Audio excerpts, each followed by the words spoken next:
पहले बच्चों, let's read the question. The question says a galvanometer of resistance 3663 ohm gives full scale deflection for a certain current Ig. Calculate the value of the resistance of the shunt which when joined to the galvanometer coil will result in 1/34 of the total current passing through the galvanometer. Also, the total resistance of the galvanometer and shunt will be.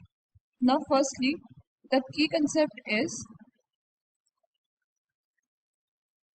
जब भी एक गल्वानोमीटर को हम ammeter में change करते हैं to major current, then हम गल्वानोमीटर के पैरेलल कनेक्शन में एक शंट लगाते हैं ताकि इन दोनों में वोल्टेज सेम हो जाए, बिकॉज ये दोनों पैरेलल में रखे हुए हैं, shunt of resistance R and galvanometer of resistance G. तो पैरेलल में voltage is same, just current different होता है. यानी कि let's say total current is I और गल्वानोमीटर में करंट जाएगा Ig. सो शंट का करंट होगा कैपिटल I माइनस Ig. अब वोल्टेज सेम है तो ओम्स लॉ के according voltage V is equals to IR where I is current and R is resistance. So shunt और गल्वानोमीटर के वोल्टेज बराबर कर देते हैं. That means गल्वानोमीटर का voltage is current IG multiplied by resistance G is equals to shunt का current is I minus IG and resistance is R. So this is the equation.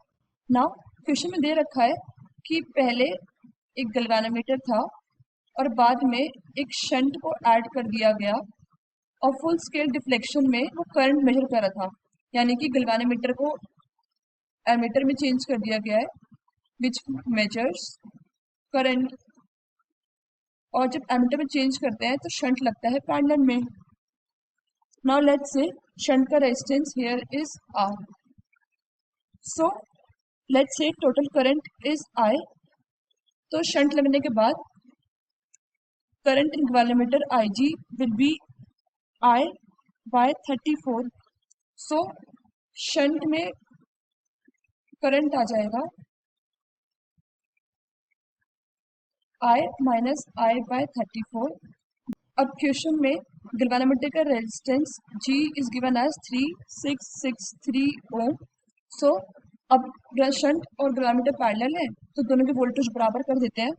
So firstly current I/34 multiply by resistance is 3663 equals to voltage of shunt which is current is I minus I/34 and resistance is R.